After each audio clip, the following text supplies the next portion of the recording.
शोर शराबा। सब बच्चे रात गुजारने आए हुए थे। शरारतें जोरों पर थीं। कोई भूत बनकर डरा रहा था, कोई लतीफे सुनाकर हंसा रहा था। किसी के हाथ से बिस्किट की प्लेट गिर गई थी, किसी के हाथ से शरबत का ग्लास उलट गया था। किसी को सालन चाहिए था, किसी को रोटी, किसी को प्यास लगी थी, किसी को मिर्च।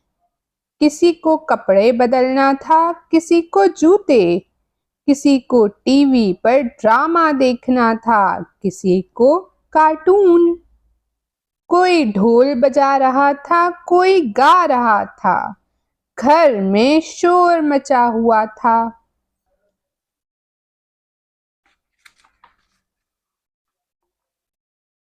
सुबह होने को आई तो सब सोने चले। कोई बिस्तर पर सो गया, कोई कुर्सी पर, कोई फर्श पर सो गया, कोई दरी पर। कोई उल्टा पड़ा था, कोई सीधा, कोई रजाई ओढ़े था, कोई कंबल, कोई तकिया लगाए था, कोई कुशन। घर में खामोशी हो गई। कुछ देर में सब फिर उठ गए।